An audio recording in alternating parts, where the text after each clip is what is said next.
Bienvenidos al subte de la Intendencia de Montevideo. Hoy tenemos el gusto de recibir al proyecto Tierra de Verónica Cordeiro, que da inicio con este seminario Poética de la Tierra, que va a presentar ahora en unos minutos la filosofía del proyecto, así como las y los artistas de Argentina, Brasil y Uruguay que la van a estar acompañando, y de quienes vamos a poder conocer sus procesos artísticos a lo largo de todos estos encuentros que se van a dar los martes, entre las 10 y las 12 de la mañana, con 2 encuentros presenciales. Hoy es el primero, y el próximo creo que, si la memoria me falla, es el 26 de octubre. Verónica Cordeiro es artista, es escritora, curadora de fotografía y arte contemporáneo, explora las posibilidades del arte como agente y terreno de crecimiento y transformación, desarrollando numerosos proyectos en diversos países, en los cuales el arte, la exposición, la experiencia personal y colectiva, charlas, debates interdisciplinarios y plataformas educativas han sido sacudidos de sus contextos convencionales para abrir nuevas formas de conocimiento y experiencia. Fue curadora del Centro de Fotografía de Montevideo de 2013 hasta 2017, creadora y curadora de la primera edición del MUF, el nuevo Festival Internacional de Fotografía del Centro de Fotografía de Montevideo. Inició su carrera curatorial como asistente de curaduría de la 24 Bienal de Sao Paulo, y luego trabajó en diversas bienales como la 12 Mostra de Caraúba de Porto Alegre, la 9ª Bienal del Mercosur, Fluxo, de Arte Belén Contemporáneo, entre muchas otras.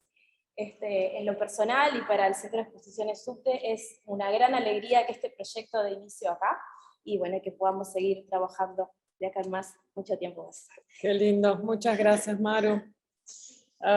Muchas gracias, María Eugenia Vidal, Martín Krasiun, por haber recibido este proyecto y estar dándonos este apoyo.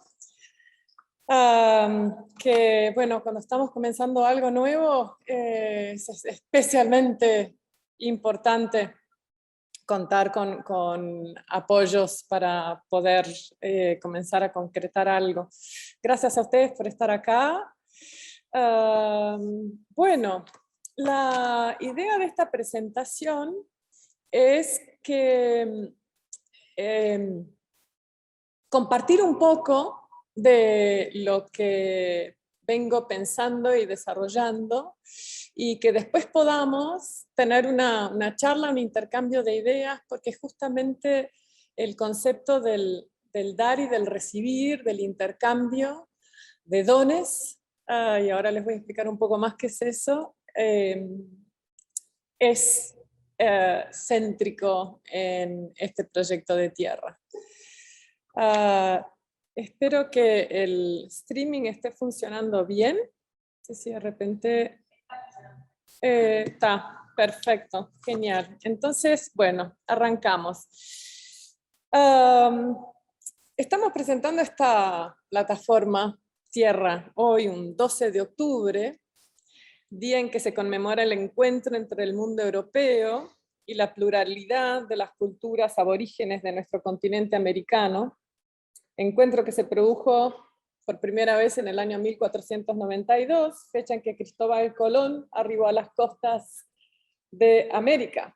Hasta entonces, Europa y América desconocían mutuamente la existencia una de la otra. De hecho, el navegante genovés, al trazar su ruta hacia la India, pensaba que llegaría a la costa occidental del subcontinente asiático, y por eso bautizó a nuestras tierras como las Indias occidentales. Nunca en vida llegó a enterarse de que el lugar al que había llegado era en realidad un inmenso continente que solo tiempo después cartografió Américo Vespucio. La celebración del 12 de octubre nace con la idea de conmemorar el encuentro y fusión entre distintas culturas, formas de hablar y entenderse, de ver e imaginar el mundo que se produjo entre los americanos, los indios americanos, habitantes aborígenes del continente, y los europeos. Este día supone el nacimiento de una nueva identidad y patrimonio cultural, producto de la colonia. La denominación que ha sido más empleada históricamente, aunque hoy en día muchos países no la usen, fue la inicial Día de la Raza. Fue utilizada por primera vez en 1914, este festejo fue creado en sus inicios por un exministro, presidente de la Unión Iberoamericana, español. Sin embargo, cada país, en función de sus procesos sociales, políticos, históricos, ha adaptado la lectura e interpretación del hecho histórico efectivo del arribo de Colón y del hombre europeo al continente americano, de acuerdo a su concepción de la historia, ¿no? Por suerte vamos como haciendo una revisión de lo que viene sucediendo. Así, en algunos países el 12 de octubre es considerado un día festivo o feriado, pese a que los críticos sostienen que en este día no hay nada que celebrar, pues supuso el inicio del genocidio, la destrucción, la humillación y el saqueo de América por parte de Europa. El 12 de octubre es celebrado en los países hispanoamericanos, pero también en Estados Unidos y en España. Dependiendo del país, este festejo recibe diferentes nombres. En México es el Día de la Raza y Descubrimiento de América. En Honduras se mantiene el Día de la Raza. En Colombia también. Y le agregan Día de la Hispanidad. En España cambiaron del Día de la Raza al Día de la Hispanidad, fiesta nacional. En Argentina es el Día de Respeto a la Diversidad Cultural. En Perú es el Día de los Pueblos Originarios y del Diálogo Intercultural. En Ecuador, Día de la Interculturalidad y la Plurinacionalidad. En Chile es el Día del Encuentro de Dos Mundos. En Venezuela, Nicaragua, Día de la Resistencia Indígena. En Bolivia, Día de la Descolonización, y en Estados Unidos, Columbus Day.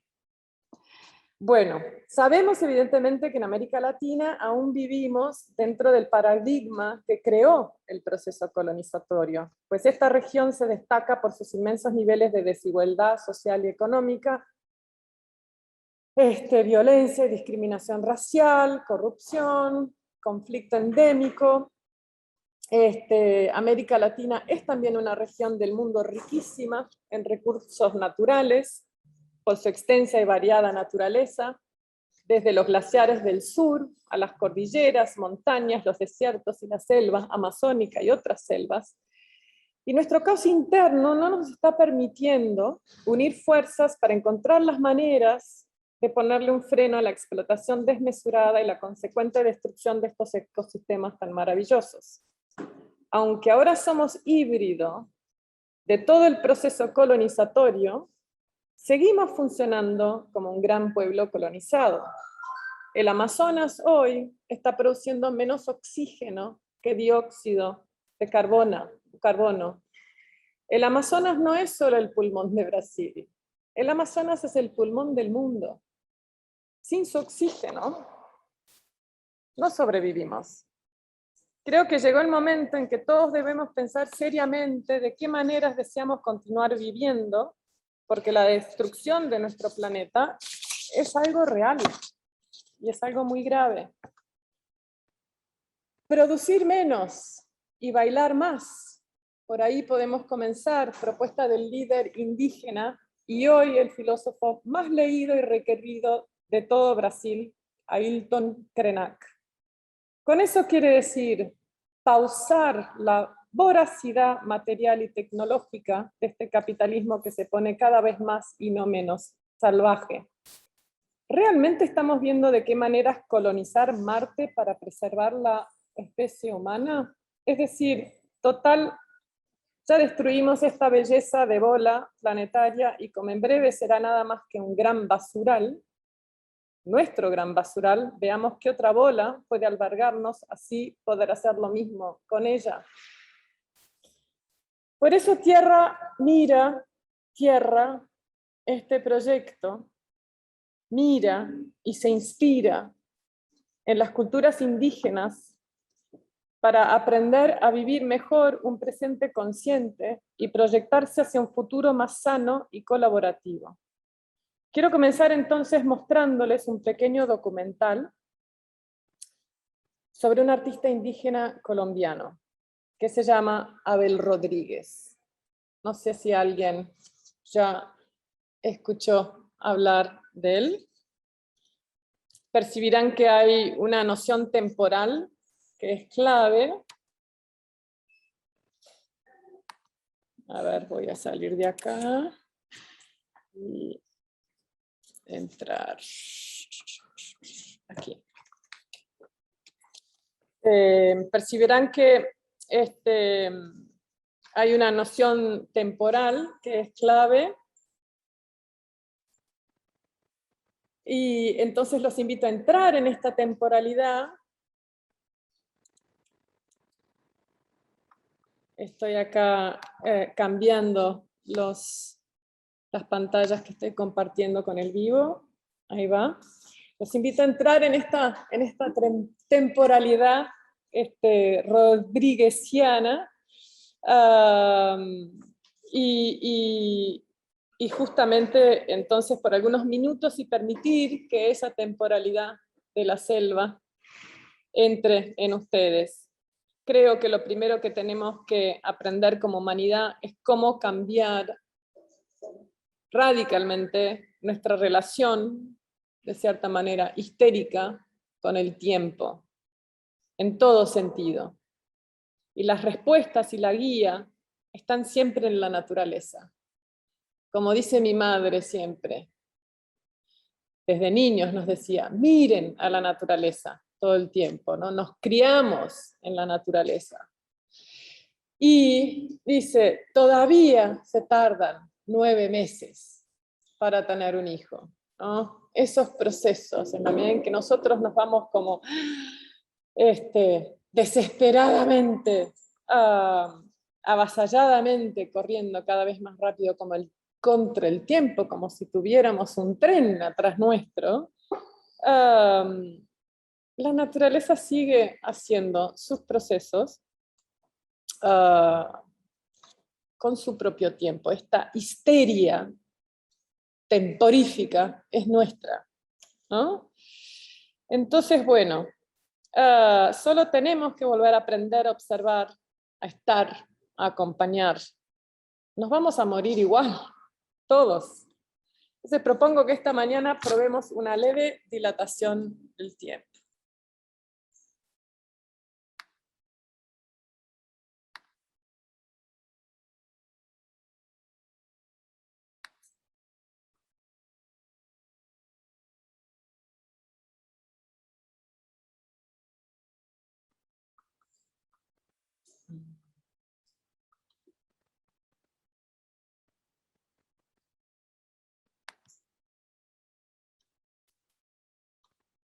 Sonido.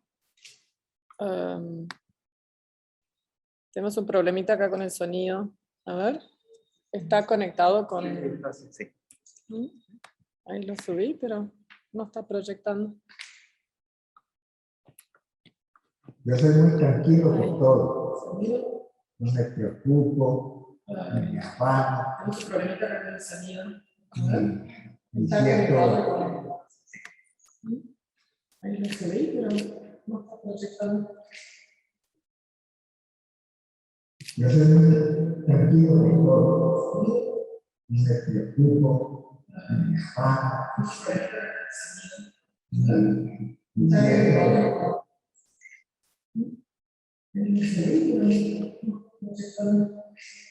Creo que el café de realimentación es... Yo soy muy Y el video. tranquilo Me con parece que lamentablemente no vamos a poder mirar este video. Porque se te genera una retroalimentación entre el Zoom y el... Porque no entiendo qué pasa, pero bueno.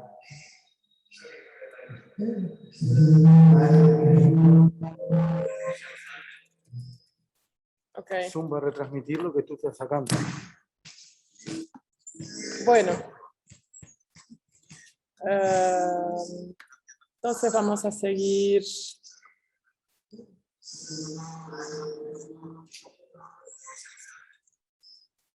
Zoom va a retransmitir lo que tú estás sacando.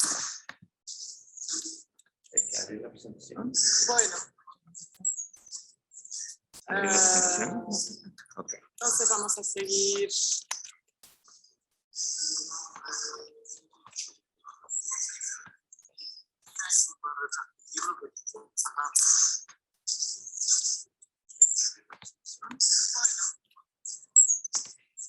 Entonces vamos a seguir.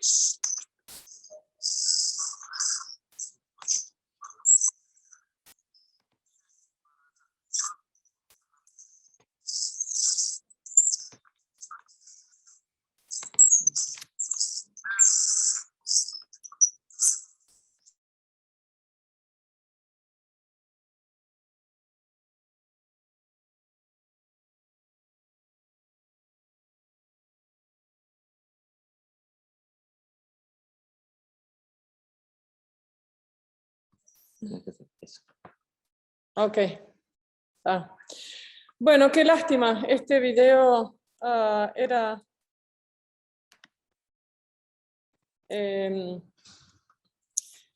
muy importante. Les cuento entonces un poco sobre la vida de Abel. Abel Rodríguez nació en 1944 en Cahuinarí, Colombia. Don Abel, como es conocido, es un sabedor nonuya. Nació en el Amazonas colombiano y entrenado desde la infancia para ser un nombrador de plantas. Un depositario del conocimiento de la comunidad sobre las diversas especies botánicas de la selva, sus usos prácticos y su importancia ritual. Después de pasar la mayor parte de su vida en la selva, Don Abel, cuyo nombre nonuya es Mogaje Wihu, que quiere decir pluma de gavilán brillante, se muda para Bogotá en el inicio de los años 2000 y solo en esa época comienza a dibujar la selva desde su memoria. Sus dibujos no pueden ser considerados apenas obras de arte en el sentido corriente de esa definición en nuestra cultura latinoamericana occidental, ya que operan antes de más nada como un lenguaje, una cosmogonía o cosmovisión del cual Don Abel se sirve para preservar y transmitir su conocimiento. Más que representar, sus dibujos presentan. Los árboles, las plantas son pacientemente construidos en papel, hoja por hoja, rama por rama, fruto por fruto. Además, casi nunca las plantas son presentadas sin los animales que se nutren de ellas. De esa manera, la mayoría de las obras de Don Abel constituyen un retrato fiel, preciso y potencialmente interminable de la selva. O sea, de un ecosistema donde cada elemento está en relación inseparable con todo lo que lo rodea. Grande parte de sus dibujos integran ciclos más o menos extensos que retratan determinados ecosistemas en momentos diferentes del año y en etapas distintas de su crecimiento. El conocimiento tradicional de plantas, árboles y productos de la selva son muy relevantes para el buen manejo de la selva, programas de seguridad alimenticia y el fortalecimiento de la administración gubernamental local. Poseedores de conocimientos tradicionales tienen una comprensión milenaria de los aspectos ecológicos y culturales de la región amazónica, como en este caso, y tal conocimiento es fundamental para la formulación de planes de vida locales y para fortalecer el diálogo entre comunidades locales, autoridades tradicionales, instituciones gubernamentales y otras organizaciones. Conectar los conocimientos ancestrales con la comprensión académica y la administración pública y privada es lo que debería suceder en todo el mundo. Unir, conectar, sumar. En Colombia se creó una organización llamada Tropembos que hace ese trabajo y Abel Rodríguez ha sido parte de un programa de investigación de la organización hace muchos años. Abel creció en la chorrera sobre el río Igara-Paraná, donde aprendió sobre la selva, cómo sobrevivir en un territorio aislado y las narraciones mitológicas de su gente. Comenzó a estudiar chamanismo, aprendió los ciclos del tiempo y las relaciones ecológicas y culturales del mundo. Lo que viene sucediendo desde hace más de 500 años es el sistemático aniquilamiento de toda esta sabiduría, vivencia y conocimiento. El ser humano occidental se desenraiza y separa de la tierra. El ser humano indígena mantiene su vínculo con la tierra, es parte de. El occidental la utiliza como un bien de consumo, extrayendo y creando un sistema de explotación extractivista sobre todos sus recursos naturales, con los efectos devastadores que estamos viviendo, y sobre los cuales debemos urgentemente despertarnos y atender, porque el calentamiento global es algo muy real. Abel ha producido estudios detallados sobre la variedad de juncos, lianas, palmeras, árboles madereros y no madereros y plantas cultivadas en la selva. También ilustró las varias estaciones de la selva. Por ejemplo, acá vemos en estos cuadros el ciclo anual en toda la zona de, ¿no?, donde vive, por ejemplo, una comunidad a lo largo del año.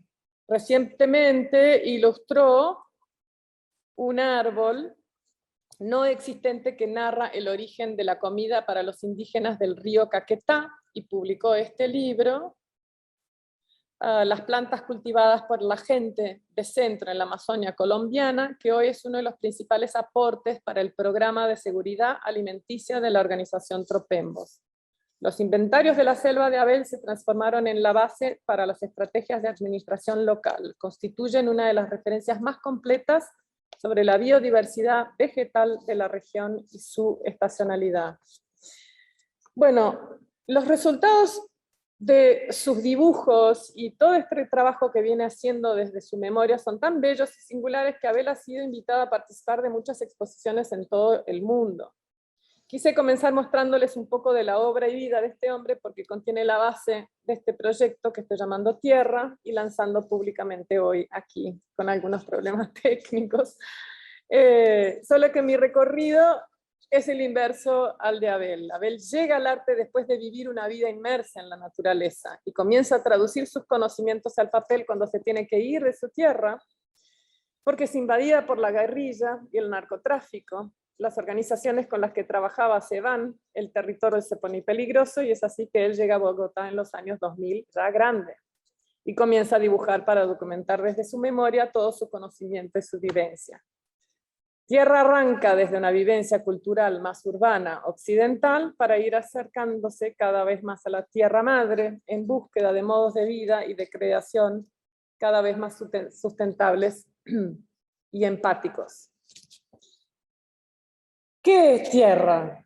Tierra es una plataforma de investigación y producción de contenidos y proyectos artísticos, expositivos, teóricos, editoriales y pedagógicos que nacen de una conexión intrínseca con la naturaleza.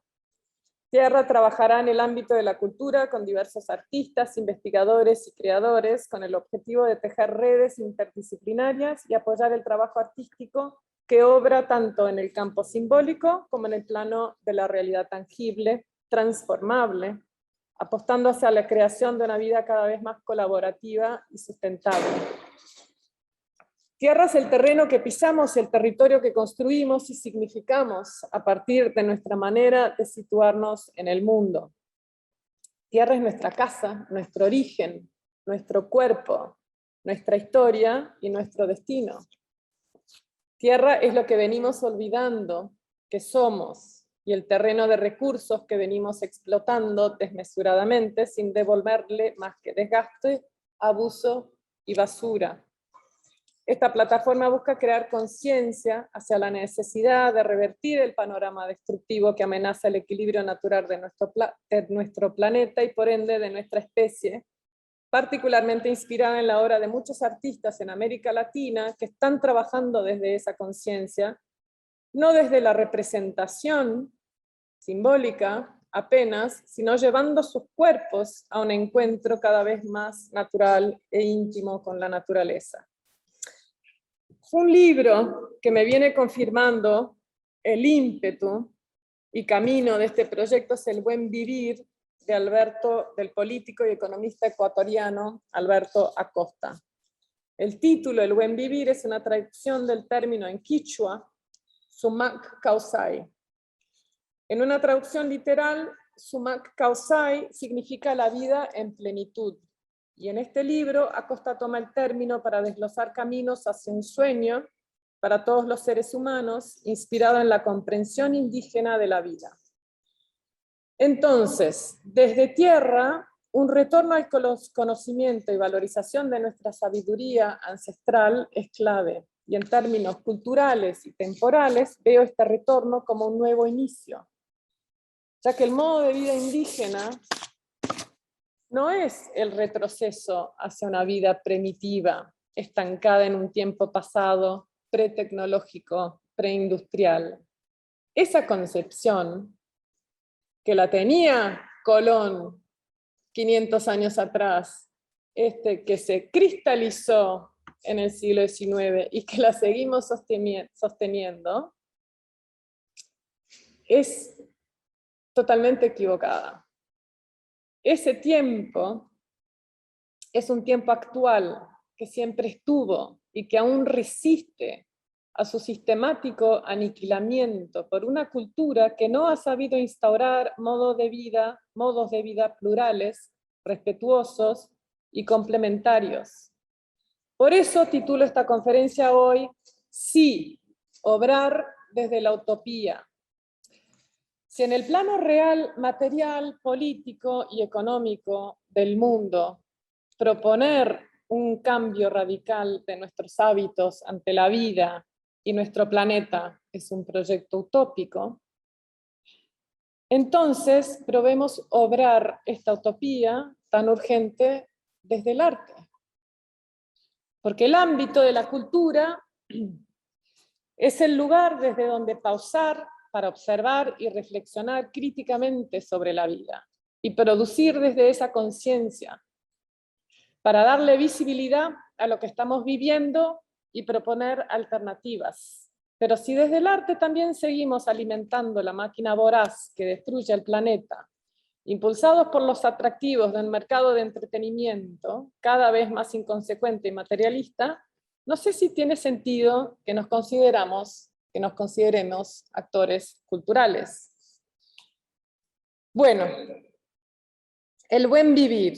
En la introducción al buen vivir, Acosta explica que los límites naturales están siendo superados dramáticamente, colocando en riesgo tanto la vida humana como cualquier forma de vida en la Tierra.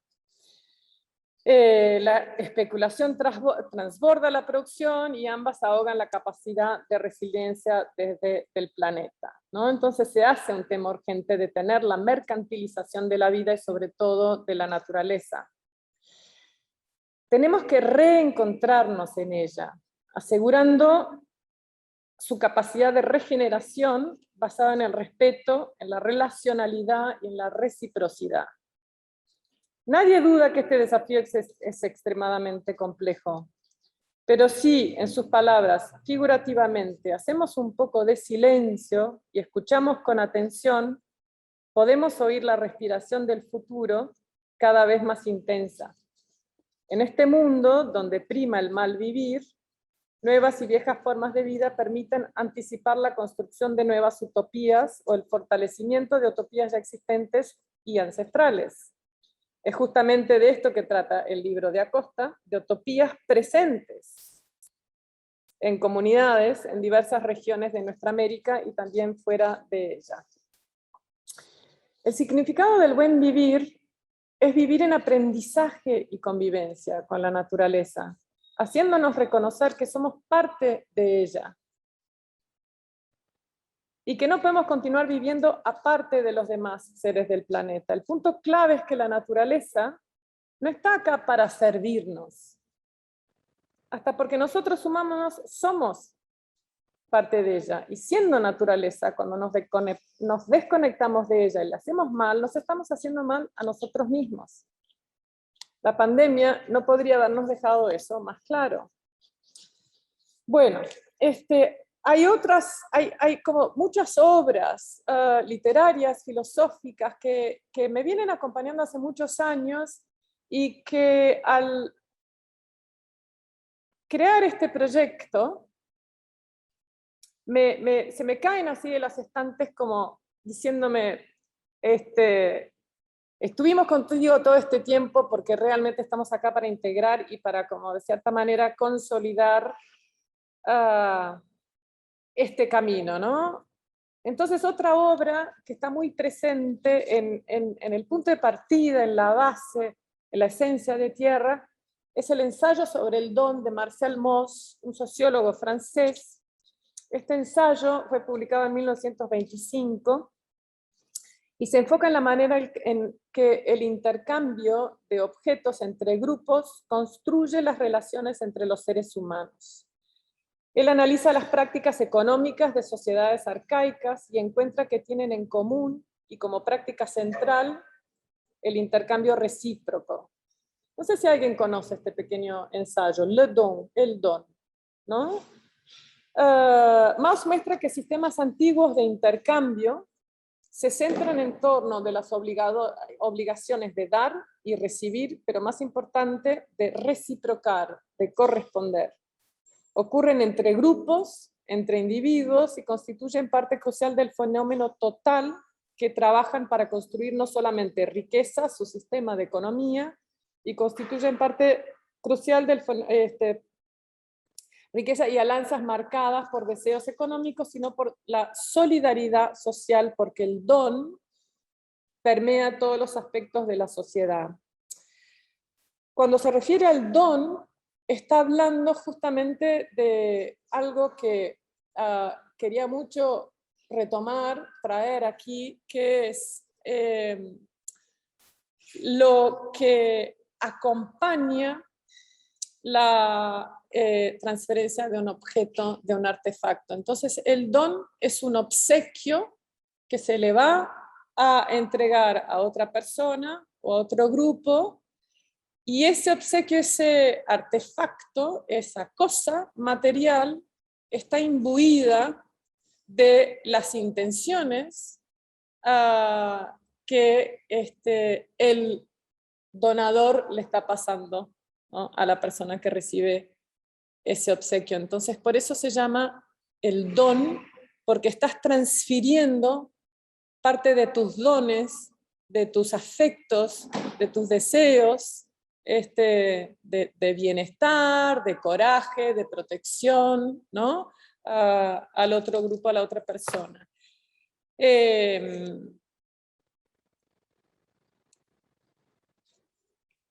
Bueno, este ensayo de Mauss fue de gran influencia en la antropología y sigue siendo una referencia fundamental para filósofos, artistas, activistas políticos, incluyendo a los franceses Georges Bataille, Derrida, Baudrillard, entre tantos otros. Las prácticas de otorgar dones e intercambiar, que describe Mauss a menudo, contenían intereses personales, pero lo crucial es que simultáneamente conllevaban un cuidado por el otro, por los demás. O sea,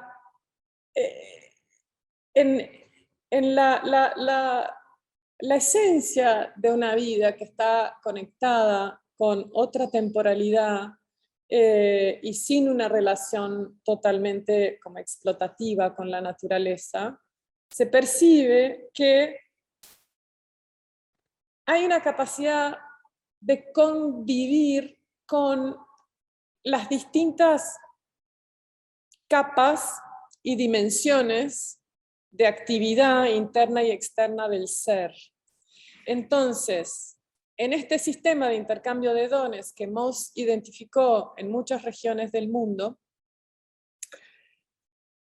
y que están activas y que es como se rige, ¿no?, y se vive la vida en muchas tribus, en muchos lugares alejados de los centros urbanos,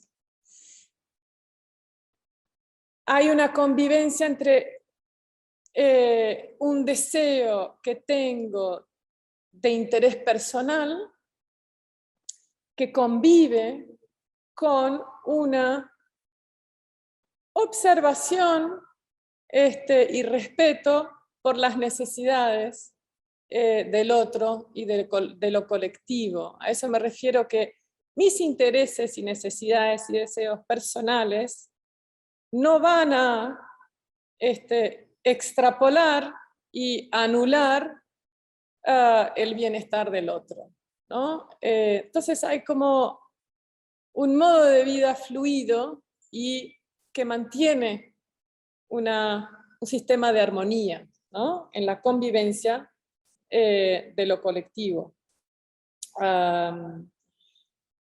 Bueno, voy a pasar...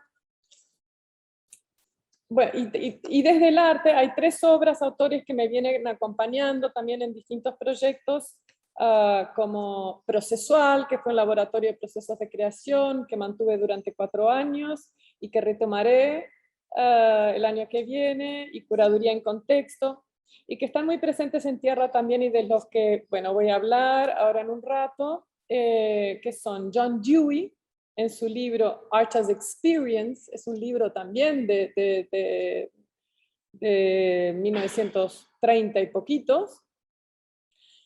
Y después el artista norteamericano conocido como el inventor de los happenings en los años 50, Alan Capro, retoma ese libro de Dewey y va a ser su fuente de inspiración en cómo va a abordar todo su trabajo con el arte y con la vida de ahí en adelante. Entonces hay un libro de Alan Capro que se llama Blurring the Boundaries Between Art and Life, borrando las fronteras entre el arte y la vida. Y después están también muy presentes en Tierra los artistas de Land Art, como Richard Long, Robert Smithson, pero tantos otros. Y hay un libro que también traje para mostrarles aquí, de Louise Hyde, que se llama El Don, The Gift, cómo el espíritu creativo transforma el mundo. Y este es una relectura del Don de Marcel Mauss. Este fue escrito en los años 60, el de Marcel Mauss en el 1925. Y en este libro de Louise Hyde hay toda una bellísima y muy rica culturalmente y geográficamente investigación sobre ese espíritu del don transferido al mundo de la cultura. Entonces ahora, para hacer como un cierre, que antes de comenzar a mostrarle algunos trabajos, el espíritu del don que está presente que es la forma de vida practicada por comunidades indígenas y autóctonas en muchas partes del mundo, y que está muy presente en nuestro continente americano de norte a sur, es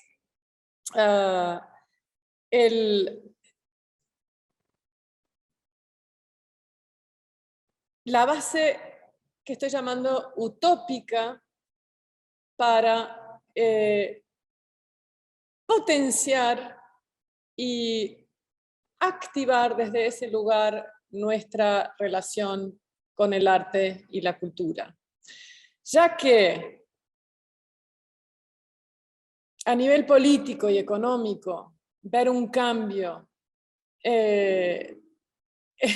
¿no? De esa manera para que las cosas realmente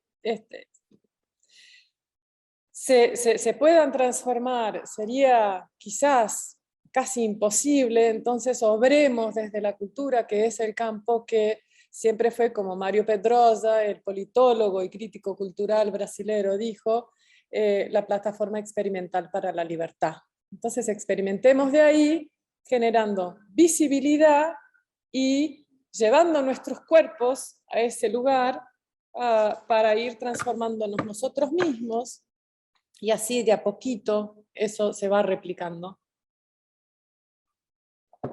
Porque en definitiva los cambios realmente empiezan acá y van haciendo así. Bueno, vengo observando justamente como cada vez hay más artistas, especialmente en América Latina, que enfocan su mirada y colocan sus cuerpos en el paisaje natural, impulsados tanto por una atracción hacia lo sublime, como en el romanticismo alemán, y también por una conciencia de la necesidad de cambiar hábitos contaminantes por nuevas formas de relacionarse con esta realidad que estamos viviendo. Eso está sucediendo muchísimo en Uruguay también. Mucha gente que se está yendo a vivir a sierras, en La Valleja, en Minas, en Rocha, en distintas partes de Uruguay, están construyendo sus propios modos de vida. El campo del arte no es distinto de las demás industrias. En definitiva, estamos produciendo demasiadas cosas que tienen poco significado, demasiado rápido, y el calentamiento global y la cantidad de basura que estamos produciendo en consecuencia nos está mandando señales que todo no está bien. Entonces, me parece muy importante poder concientizarnos desde el arte con esto. Entonces, las poéticas que vengo identificando son fruto de un encuentro y un diálogo de reciprocidad con distintos elementos de la naturaleza, y no se apuran en producir más materia, sino que profundizan en la experiencia, en el proceso, y por lo tanto habitan otra temporalidad. En lo que podría llamar de una estética de lo sensible, en lo que estoy llamando de una estética de lo sensible, estas poéticas manifiestan determinados valores que la plataforma Tierra prioriza, ¿no? El respeto por la naturaleza, un compromiso hacia la construcción de una vida cada vez más sustentable y amable, conciencia ante las acciones destructivas que venimos generando y el coraje de posicionarnos ante ellas para buscar nuevas posibilidades, hábitos y paradigmas. Pero son también resultado de cuerpos que responden a una necesidad de volver a estar más cercanos a lo que la artista cubana Ana Mendieta llamaría del útero materno universal, la tierra, justamente. Entonces acá les voy a mostrar la obra de algunos artistas, y veremos cómo esa relación entre lo personal y lo universal es como el hilo conductor de todos estos proyectos, de sus trayectorias, de sus poéticas, y por eso me parece particularmente importante eso también, ¿no? Mendieta representó un deseo de comunión con el universo, una necesidad de entrar de nuevo a formar parte de la tierra, que para ella significaba lo esencial, lo que nos da la vida y a donde regresamos al morir. La obra de Mendieta es un grito corporal, emitido desde cada punto posible y vivido con plena intensidad. Nació en 1948, la segunda de 3 hijos de Ignacio y Raquel Mendieta, una familia de clase media, alta de Cuba. Su padre era un fiel defensor de Fidel Castro, pero después se desilusionó e integró fuerzas opositoras, lo cual puso la vida de su familia en riesgo. Entonces, para proteger a sus hijas, las mandó a Estados Unidos en 1961 a través de esa operación que se llamó Pedro Pan, organizada por un sacerdote en Miami. Luego él cayó preso en Cuba. Las hermanas pasaron un tiempo en un colegio cristiano muy severo en el estado de Iowa. Sufrieron abusos y puniciones, entonces de ahí fueron separadas y legadas a distintas foster homes, al cuidado de distintas familias, pasando de una colocación familiar temporaria a otra. Ana tenía 12 años y su hermana 14. Ana solo vuelve a ver a su madre 5 años después, en el 66, y a su padre 18 años más tarde, en el 79, cuando Ignacio Mendieta, bueno, gana su libertad, se va a América, pero enseguida que llega se muere. Entonces, bueno, ella comienza a producir arte en la Universidad de Iowa bajo la influencia de este hombre, Hans Breder, que también fue su pareja durante 10 años, y para Hans Breder, yo creo que ella tuvo mucha suerte de encontrarse con esta figura en el Midwest de Estados Unidos, porque era un hombre que estaba muy, muy interesado en el cruce interdisciplinar para las artes, y entonces trabajó mucho con el lenguaje y los formatos audiovisuales para registrar experiencias, y en esas épocas, bueno, estaba sucediendo eso en el mundo entero, incluso en los países dentro del bloque comunista en Europa. En los años 60 y 70 se da como en Japón también, en distintas partes del mundo, una necesidad compartida de justamente volver el cuerpo a la tierra, a la naturaleza, a la acción, a los sentidos. Entra desde el Pacífico y desde la costa oeste norteamericana toda una influencia y una conexión con el Zen, budismo, con las filosofías y las maneras de vivir y la historia asiática. Hay una apertura hacia un campo más espiritual, una dimensión más espiritual de la vida. Y bueno, de ahí surge, no puedo, y no tenemos tiempo ahora para hacer como un breve recorrido de la historia del arte de la segunda mitad del siglo XX, pero es como es una segunda vanguardia del siglo XX que a mí me interesa particularmente, que está muy presente en tierra, ¿no? Más que las primeras vanguardias de fines del siglo XIX, inicio del siglo XX, que están muy marcadas por rupturas políticas y sociales que ¿no? son decurrentes de la revolución industrial y después de todo lo que comienza a suceder y que llega hasta la Primera Guerra Mundial, a explotar en la Primera Guerra Mundial en Europa, ¿no? Entonces,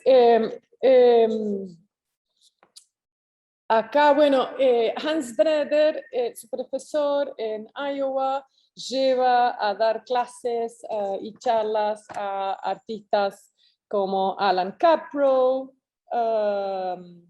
que, bueno, voy a pasar muy rápido, pero estas son experiencias. Esto fue durante la época franquista, en los años 70, en una galería, en un espacio en Madrid, un trabajo que se llama Zona de Confort, para poner, aproximar a parejas y hacer. Después esto es Fluidos, es uno de los proyectos más ambiciosos de Caprow.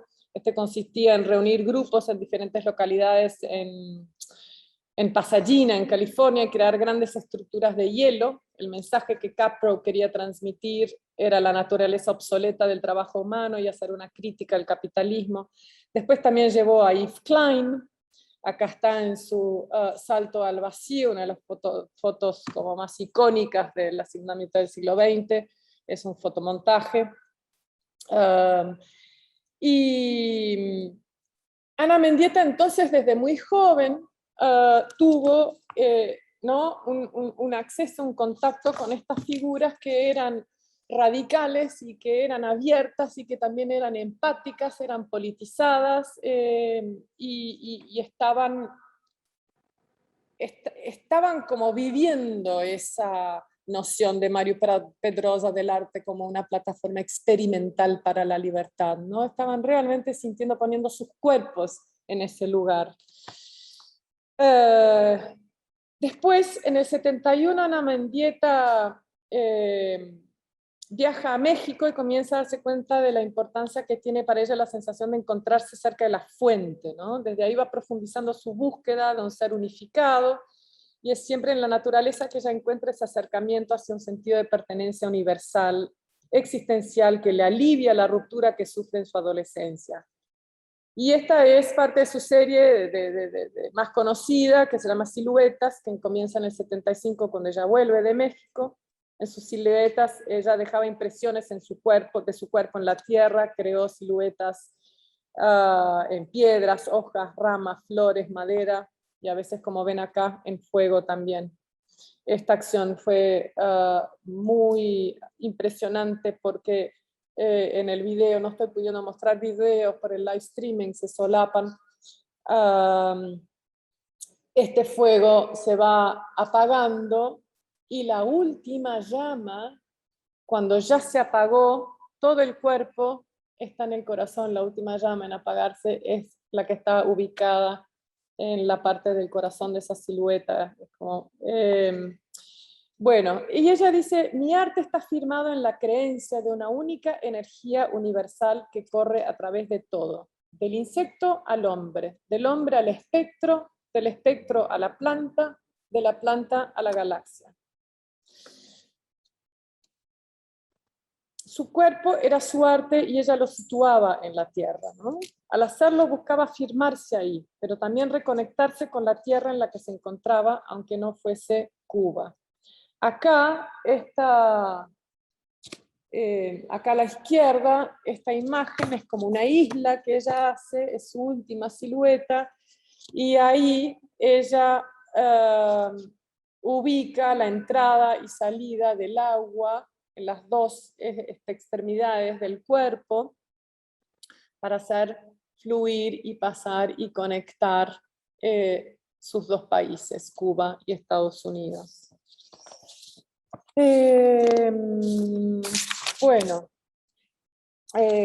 Después en el 81 ella finalmente consigue ir a Cuba, y aquí comienza a hacer unas tallas vinculándose con lo más auténtico de la mitología y religiosidad aborigen del Caribe, ¿no? Y estas están todavía, esto es en un lugar que se llama Cueva del Águila, en las áreas del Parque Escaleras de Jaruco, que queda cerca de La Habana, al sur.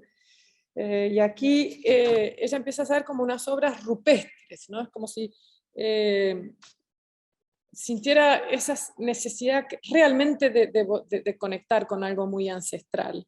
Y les otorga a todas estas siluetas, y que son de muy grandes dimensiones, las bautiza con nombres de deidades del panteón mitológico arhuaco de las Antillas.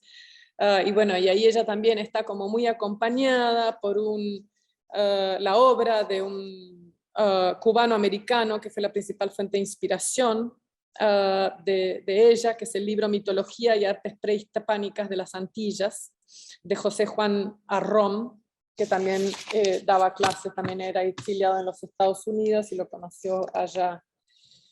El arte siempre tuvo una vinculación con la vida. Esta como especie de hiperobjetualización del arte en tanto producto mercantil y decorativo es realmente un fenómeno más reciente, porque como vemos en estas marcaciones acá, hay imágenes que tienen 40.000 años de antigüedad, ¿no? Y están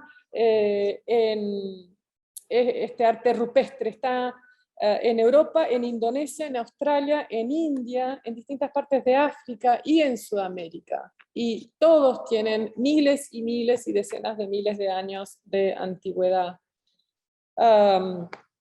Estos artistas utilizaban una variedad de técnicas, como trazado de sus manos y dedos, modelado en cerámica, grabados, bajorrelieves, troqueles y pinturas hechas con 2 o 3 colores, ¿no? Los temas suelen ser retrato de los distintos animales, salvajes como el bisonte, caballos, uros, que era como un tipo de toro y venado.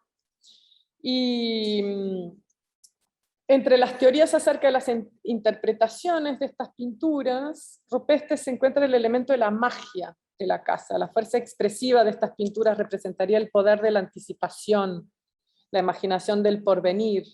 En estas pinturas el cazador adquiría familiaridad con los peligros que debería enfrentar, pero que aún no ha enfrentado. O sea, podrían ser un ensayo, un ritual de preparación e iniciación.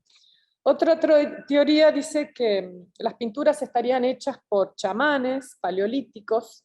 El chamán se aislaría en la cueva, en la oscuridad de la cueva, entrando en un estado de trance para luego pintar imágenes de sus visiones, posiblemente con alguna noción de adquirir el poder de las paredes de las propias cuevas, y eso sería una forma de protección y empoderamiento. Entonces, bueno, quería pasar un poco con esto primero, porque me parece una belleza.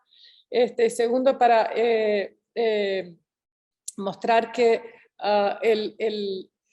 el gesto, ¿no? La voluntad y la necesidad de registrar parte de nuestra vida y de otorgarle sentidos y significados ritualísticos que están directamente vinculados a nuestros procesos de vivir, ¿no? Han sido siempre parte intrínseca de la creación artística.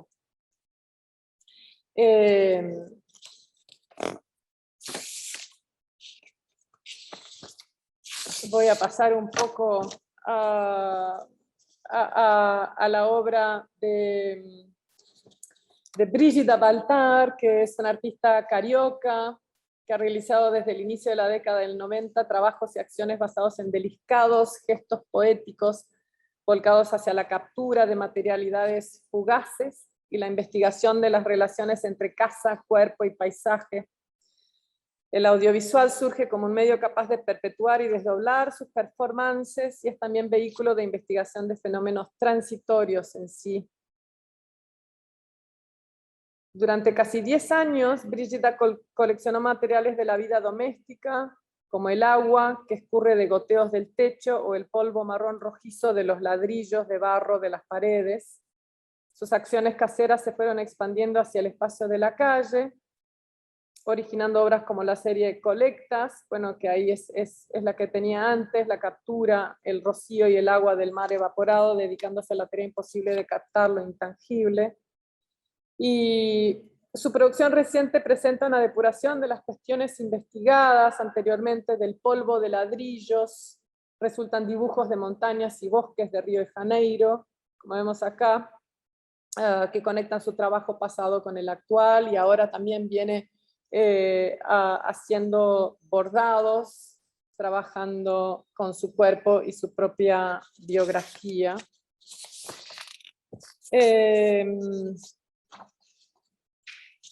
Tierra busca pensar y repensar el problema, como vengo diciendo, ¿no? Ecológico de nuestra actualidad, tomando en consideración que el arte contemporáneo es un área interdisciplinar del conocimiento, en que las relaciones entre el arte y la vida son tanto un punto de partida para las reflexiones y prácticas artísticas como lugar de encuentro e intercambio de saberes y experiencias, ¿no? Y esos intercambios se pueden dar de muchas maneras, entre el museo y la ciudad, entre el público y los artistas, entre la academia y el ámbito más amplio de la vida social y política y económica. Podemos reflexionar sobre cómo el arte puede ser un medio que provoca las cuestiones que necesitan ser hechas respecto de los modos de vida que cultivamos y que modelan el mundo en que vivimos, ¿no?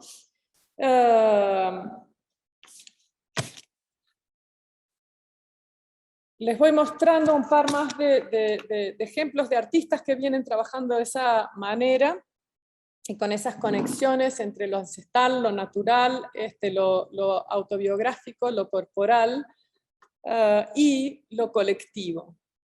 Durante milenios, habitantes de los Andes creaban sus quipus, dispositivos complejos para registrar cosas, hechos de cables con nudos que servían como el medio esencial para leer, escribir, registrar y recordar.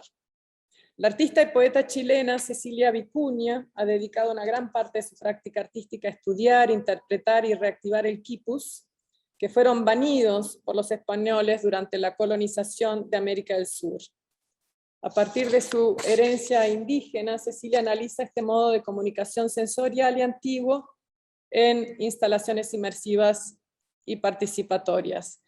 Y en una muestra que hizo recientemente en el Museo del Brooklyn, también fue invitada para hacer una curaduría, una selección y una interpretación de los quipus antiguos de la propia colección, y este es uno de ellos, andinos. Y esta es una muestra que pude justamente ir a ver en el norte de Miami, en el Museo de Arte Contemporáneo, una muestra de corte retrospectiva de Cecilia Vicuña en el 2019. Y fui de mañana cuando ella estaba proponiendo esta acción con varias personas, usando esas lanas larguísimas para generar estas experiencias. Y después en el museo estaba esta muestra de corte retrospectivo donde ves esta gestualidad de estas esculturas que ella viene haciendo, creo que desde su adolescencia, con cositas que ella va encontrando en la playa, en las calles, y que las transforma en estas especies de pequeños móviles muy lúdicos, sus colecciones de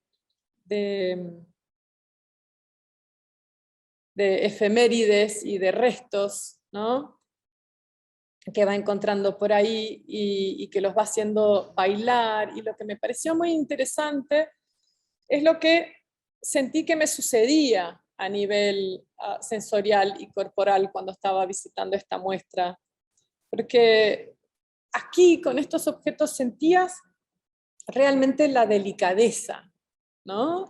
de la artista, era como si sintieras sus dedos tejiendo y armando y creando cada una de estas composiciones, sentías ese amor y esa temporalidad otra para estar creando esas esculturas. Y acá esto tiene como una fuerte impronta de una especie de enmarañado primevo, y eso lo sentís, ¿no? Y esta instalación te transporta a un lugar que de repente hasta ni conoces, pero que es otro lugar que no es urbano y que habita otra temporalidad, y el cuerpo siente eso. Eso me pareció particularmente interesante, es algo que sigo reflexionando, como lo que describe Mauss en su estudio sobre los dones, ¿no? Es como si la obra de Cecilia Vicuña viniese cargada de ese afecto y de esa intención que ella le transfiere al objeto. Y después, bueno, es una gran pintora también, y lo interesante en sus pinturas que vemos es que el cuidado y la delicadeza que vemos en sus esculturas y en sus instalaciones y en sus acciones, siempre en un ámbito colectivo,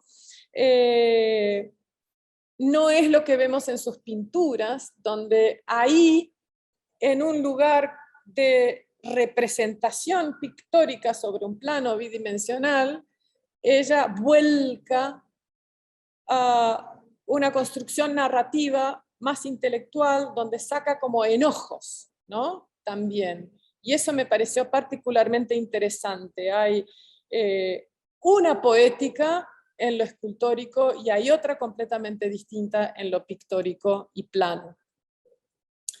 Esto es un libro poema. Y este es Jaider Ezbel, un artista que hoy tiene un destaque muy grande como artista y como curador en el marco de la 34ª Bienal de San Pablo, que está abierta actualmente ahora hasta la primera semana de diciembre, como artista porque tiene todo un espacio muy grande en la Bienal en sí, en el Parque Ibirapuera, y como curador porque él hace más de 10 años, no hace mucho más de 10 años que pinta, hace 10 años que tiene un centro, un taller donde da clases, un taller de arte educación en su comunidad originaria en el norte de Brasil, en el Amazonas, en Roraima, y trabaja desde el arte y desde la pintura como activista indígena, enseñando, proponiendo temas, temáticas y proyectos que desarrollan colectivamente con otros artistas indígenas, y desde esa herramienta y ese camino y esos espacios que va creando fue reuniendo a indígenas de distintas tribus de todo Brasil. Y está curando, entonces lo invitaron en el marco de la Bienal para ser curador de una muestra de varios de estos artistas indígenas de todo Brasil en el Museo de Arte Moderno de San Paulo. Jaider Ezbel estuvo también en una nota muy grande en Arts Forum, que es como la revista más importante, digamos, para los norteamericanos de arte contemporáneo. Y lo que me parece particularmente maravilloso es que cuando escuchamos y vemos videos de él siendo entrevistado, hay una claridad, una lucidez y una conciencia muy clara en lo que respecta ser desplazado, no es ser desplazado, pero es ser llevado a otro espacio, ¿no? El espacio urbano, blanco, legitimado de las artes visuales, ser reconocido, y todas las dimensiones que van surgiendo de cómo puede ser usado, de cómo él podría ilusionarse con todo ese mundo, los conflictos que le podría generar a nivel personal y la conciencia que tiene de eso y cómo lleva eso, ¿no? De vuelta a su comunidad y a los encuentros que tienen de liderazgos indígenas y cómo conceptualizan sobre esa relación híbrida. Y es fantástico. Y van generando nuevos conceptos que están continuamente siendo repensados y elaborados, ¿no? Bueno, lo que les quería era mostrarles un poco de ejemplos de artistas que están trabajando de maneras que inspiran mucho el camino de tierra. Acá es Claudia Andújar, que quizás muchos conozcan, que es una fotógrafa suiza de origen húngaro que llega a Brasil en el inicio de los años 50 y pierde a su padre en el Holocausto, en el campo de concentración de Dachau. Y ella empieza a trabajar como fotoperiodista y con ese trabajo descubre los Yanomami en el norte de Brasil, en el Amazonas, y de ahí en adelante va a pasar el resto de su vida dedicando la fotografía al registro y acompañamiento de la lucha Yanomami en el norte de Brasil y a la causa Yanomami, que ella la viste, ella se va a vivir durante mucho tiempo con ellos también. La obra de Claudia Andújar y su acompañamiento ha ayudado muchísimo en la lucha, en la resistencia. Hay muchos artistas y fotógrafos que están trabajando de esa manera. Hay un sudafricano que se llamó Gideon Mendel, que trabaja durante muchos años en proyectos, por ejemplo, ayudó su obra fotográfica en los años 90, contribuyó a que finalmente se aceptara invertir en los remedios, en el cóctel contra el SIDA para África, porque no se invertía y no se destinaban fondos a eso porque no hay disciplina y educación allá como para tomar los remedios de la manera que se deben. Él acompañó, estuvo trabajando en esa conciencia y en la educación en distintas partes de África durante más de 10 años. Y bueno, y haciendo vínculo, ¿no? Con organizaciones, con UNICEF, con otras organizaciones de las Naciones Unidas, con farmacéuticas, etcétera, para que finalmente se llevaran los remedios. Y ahora hace más de 10 años también que está trabajando en el registro de las inundaciones que están ocurriendo en distintas partes del mundo a causa del calentamiento global. Hay lenguajes y formatos particulares que también tienen que ver con cómo cada artista construye su poética y decide llevar su cuerpo a determinados lugares, ¿no? No todos trabajan con problemáticas sociales, económicas, políticas. Hay muchos artistas que simplemente están buscando su propia conexión, pero Gideon Mendel, por ejemplo, trabaja con fotografía de formato grande, con un trípode de madera que pesa muchísimos kilos y una cámara muy grande con placas, negativos en placas.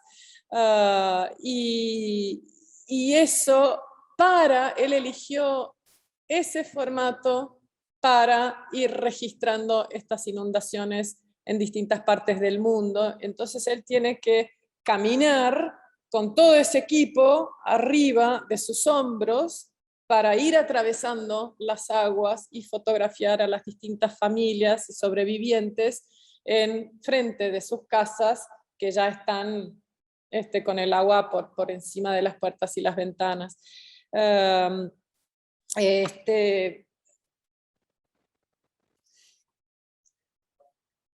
Acá lo que vemos es una serie que elegí de retratos que Claudia Andújar hace en la década del 80 de varios Yanomamis que están siendo, esta serie se llama Marcadas, y fue concebida en principio como un registro de apoyo para las campañas sanitarias, pero fue expuesto más tarde en publicaciones y espacios de arte, fue adquiriendo nuevos significados también. Lo que ayudó estas fotografías es en la identificación que permitió salvar las vidas de muchos de los Yanomamis,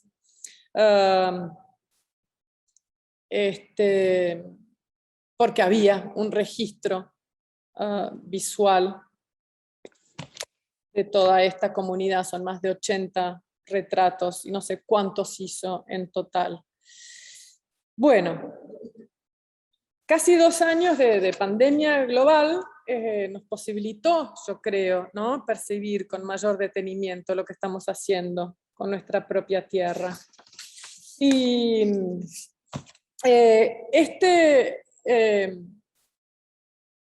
seminario que armé, que se llama Poética de la Tierra, que es el primer proyecto de la plataforma Tierra, reúne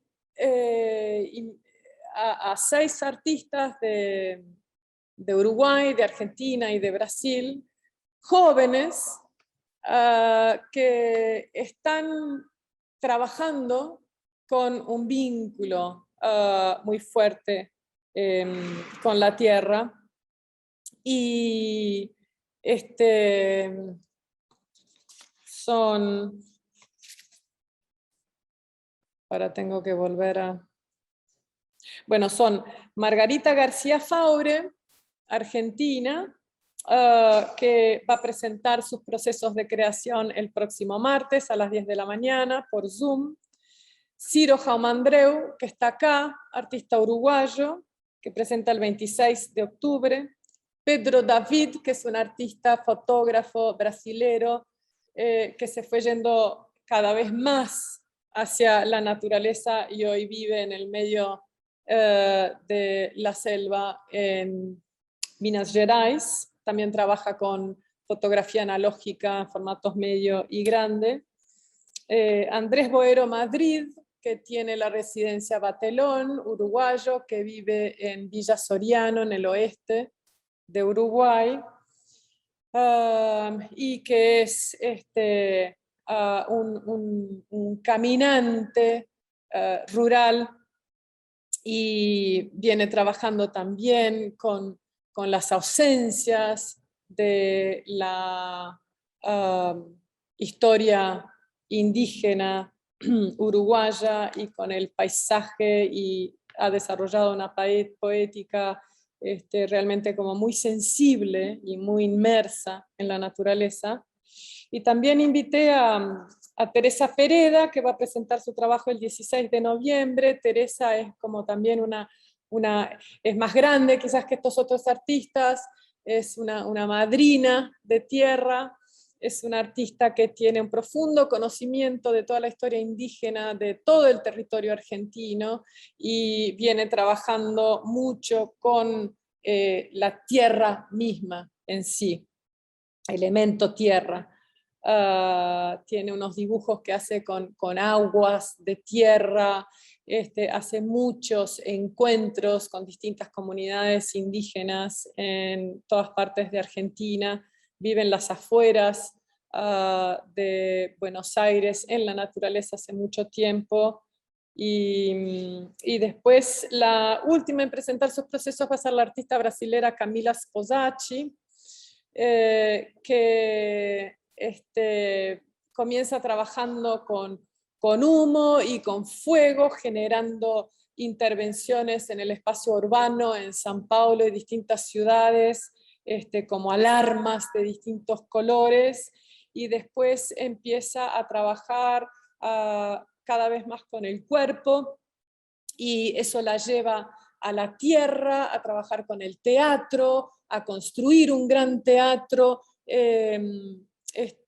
abajo de la tierra durante una residencia en Bahía, en el nordeste de Brasil, y también está haciendo una gran investigación artística, desde siempre muy interdisciplinarios. El trabajo de ella se va a trabajar con biólogos, con químicos, con ecólogos, con músicos, danzarines, directores de teatro, y ahora está con un proyecto que se llama Fonoscopía, donde hace unos instrumentos en cerámica que parecen un híbrido entre grandes cuernos de mamutes, así, paleológicos, a instrumentos que no podemos reconocer en su forma, pero que producen unos sonidos muy particulares, y son esculturas, y son objetos que producen distintos sonidos, y son también objetos de interacción en performances que hace con distintas personas. Bueno,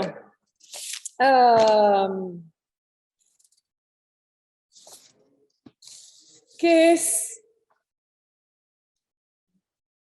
Tierra? Es una plataforma que va a funcionar desde su página web, y va a consistir principalmente en dos partes. Una es un archivo, como una gran biblioteca en constante crecimiento, donde vamos a tener una bibliografía, ¿no? Que se puede acceder sobre todos estos distintos temas que vengo mencionando acá. Una galería de artistas que trabajan con este fuerte vínculo con la tierra, y formas de crear y de vivir cada vez más sustentables. La idea también es tener toda una parte de formación, ofreciendo talleres interdisciplinarios, charlas, debates. También vamos a producir proyectos curatoriales, exposiciones, y la idea es coproducir esas exposiciones con otras galerías, con otros museos en distintas partes de América Latina y del mundo. Esa página web la vamos a empezar a crear este año. Esperemos que para el año que viene, para 2022, ya tengamos una plataforma virtual accesible desde cualquier lado. Estoy invitando a un sociólogo y un antropólogo para acompañarme en la charla de cierre el 30 de noviembre, después de haber acompañado y visto a los distintos 6 artistas, a quienes les pedí que más que una muestra de sus portafolios, los 6 tienen páginas en internet sumamente bien presentadas y actualizadas. Entonces, y eso ya lo estoy difundiendo en el Instagram de Tierra. Entonces, lo que van a compartir con nosotros son sus sentires, sus pensares, sus procesos de creación. Voy a poner la fecha acá de las charlas, y acá están. El Instagram de Tierra, que es ahí, es lo que, hasta tener la página web, es lo que estoy más moviendo a modo de comunicación de lo que venimos haciendo. Es tierra-arts-platform, o sea, nos pueden seguir ahí. Y bueno, hablé mucho. Muchas gracias. Me encantaría que pudiéramos charlar un poco y que me cuenten, que esto sea una charla, que me cuenten sus ideas, sus propuestas, qué piensan al respecto de todo esto.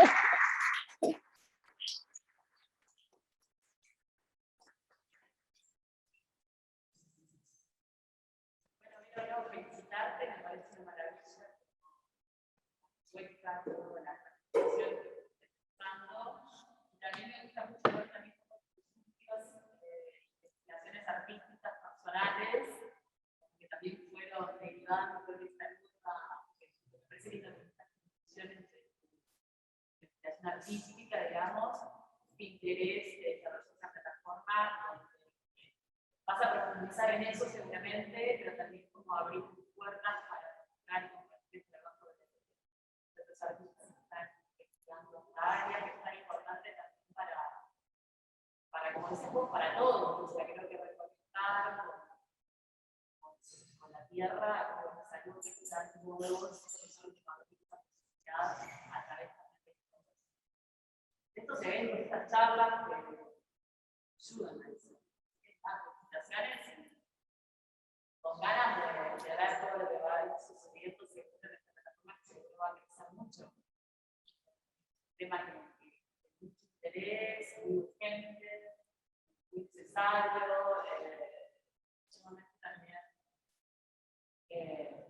no sé, como que conectar con estos temas y, no sé, cariño.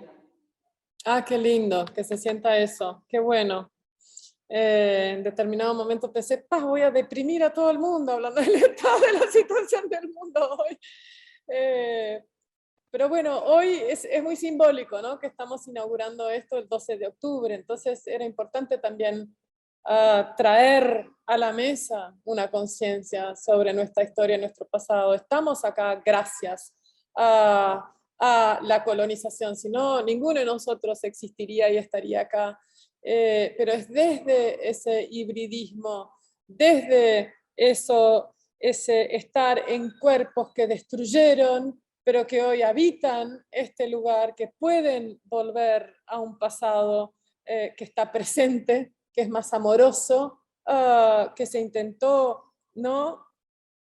Por una gran ignorancia de la época, aniquilar, y que en Uruguay se lo logró casi que, ¿no? Completamente, pero que en muchos otros países de esta región no, y esas sabidurías mantienen ese amor, que en definitiva, llámenme de hippie, si quieren, pero es que yo realmente creo que no hay fuerza más radical y más importante para así vestirnos enteramente que el amor, que es esa conexión con la naturaleza y con la tierra. Roberto. Creo que bueno, viene bien entendimiento, si queremos, pero ¿Puedes hablar un poquito más alto? Pero realizable. Y hay que dar una esperanza a las nuevas generaciones, porque no queremos dejarles nosotros este mundo que hoy habitamos, la decadencia, somos nosotros mismos los que tenemos que empezar la reconstrucción. Los chicos de hoy en día van a vivir no en un mundo del pasado, porque ya no hay marcha atrás, van a vivir en otro mundo, pero van a ser otro tipo de conciencia, con otro tipo de empatía, que es lo que nosotros tenemos que empezar a generar como esto. Así que, digamos, es un lugar donde aquí estamos presentes para, a través de la práctica de las artes, no que nos llamemos artistas, pero la práctica de las artes, para empezar a abrir puertas y ventanas para nuevos oídos. Estaba justamente escuchando una entrevista con Ailton Krenak, este líder indígena de la parte céntrica de Brasil. Creo que es la figura más popular en vivos hoy en nuestro país vecino. Y él justamente hablaba usó esa misma metáfora de ir abriendo ventanas y que se puede, ¿no? Que simplemente hay que hacerlo. Por eso hablaba al inicio de como de tomar una posición, de tomar una postura, de pegar ese saltito. Yo yo estaba armando un proyecto un poco distinto, que no se llamaba Tierra todavía, porque en este segundo año de pandemia decidí hacerme espacio, sentí la necesidad de hacerme espacio en mi agenda de trabajo para hacer una profunda reflexión sobre la vida, sobre mi vida y sobre cómo la había vivido hasta ahora y cómo quería seguir viviéndola, ¿no? De repente te llega un poco de todo al mismo tiempo, ¿no? Pandemia, crisis de los 40, esas cosas, pero fue lo mejor que podría haber hecho, realmente, porque en primer lugar es algo que no hacemos, no solemos hacer, parar y hacernos espacio en nuestras vidas para pensar. Ese video que no pude mostrarles de Abel Rodríguez al inicio, inicia con una imagen de él acostado en una red, muy tranquilamente, y lo primero que dice es: yo estoy tranquilo, estoy en paz, no me alboroto, no me estreso, ¿no? Esa red, esa imagen de la red me recordó a un artista, una charla que tuve una vez con un artista ya fallecido de Brasil, que se llama Tunga, que hizo grandes esculturas, tiene unas obras que realmente las tengo muy presentes. Y Tunga vivía en Río de Janeiro y pasaba horas largado en la red. Y yo le decía: ¿no tenés un taller? Decía: no, mi taller es mi red. Yo me paso horas todos los días simplemente tirado en la red, pensando. Y yo, viniendo de un lugar como muy paulista, y el paulista es como, ¿no?, el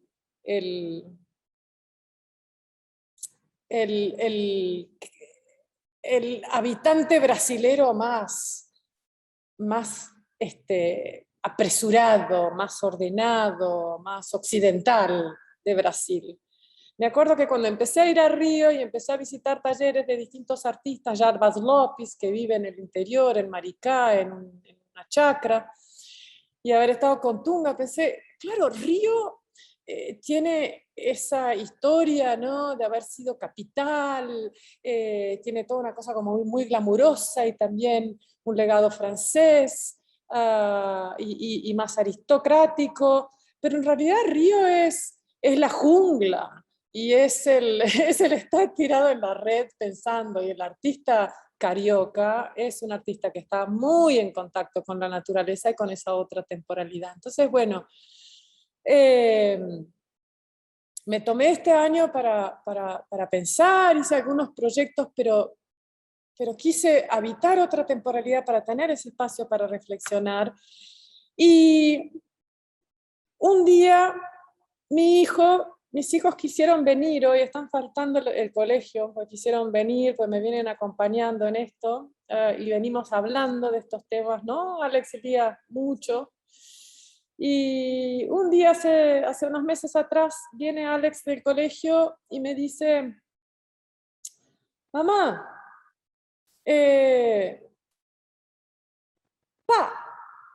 cuando yo tenga tu edad, en el 2050, se va a haber terminado el mundo. Yo no tengo futuro. Le dije: no, pero pará, Alex, no es tan así. Sí, es así. Esto no tiene vuelta atrás. O sea, vos ya viviste tu vida, pero yo cuando tenga tu edad no voy a tener vida. Tipo, muchas gracias. Yo no puedo pensar en tener una familia, en tener hijos. Digo, no, pero hay mucha gente trabajando para revertir ese panorama, no estamos seguros de que las cosas van a seguir así. Y Alex me dice: sí, mamá, no hay más vuelta. En el 2050, mitad del mundo va a estar sin agua y la otra mitad va a estar en guerra, porque no va a haber agua. Ayer o antes de ayer, Alex, hablábamos y me decías: ¿cuánto va a costar una botellita de agua? ¿$20? $50? Vamos a estar pagando, o sea, entonces fue ahí, Alex desde que es chiquito se despierta y se va a dormir cantando. Es el sercito más alegre y optimista que conozco, y que repetidamente volviendo del colegio me traiga esta angustia a sus 11 y ahora 12 años, en este momento en que yo me había hecho tiempo para pensar, dije, ¿qué es lo que yo estoy haciendo para que no le toque esto? Ni a él, ni a mi hija, ni a toda la generación que viene, ¿no? ¿Cómo estaba reaccionando yo a los últimos videos de Greta Thunberg? Pensando, ay no, Greta de nuevo. Pensando, pero pará, tiene pocos años más que mis hijos. Y es a ellos a los que tenemos que escuchar. Entonces, bueno, surge de ahí. Siempre lo personal es desde donde activamos nuestro hacer compartido con lo colectivo desde el lugar más real y más auténtico. Entonces, ese fue el impulso.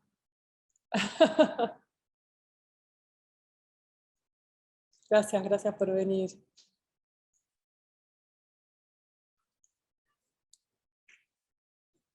Quiero agradecerte, gracias por hacer este espacio para pensar cómo para mí de las cosas que me han traído la pandemia.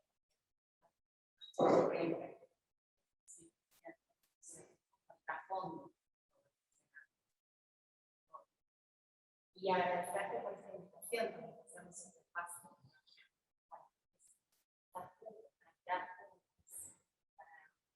también para decir sí a la vida, para decir sí al amor, también traer esperanza, ¿no? Quizá el arte para mí ha sido un soporte en mi vida importante, no sé, meterme en un cine, en un teatro, ir a una muestra de algo.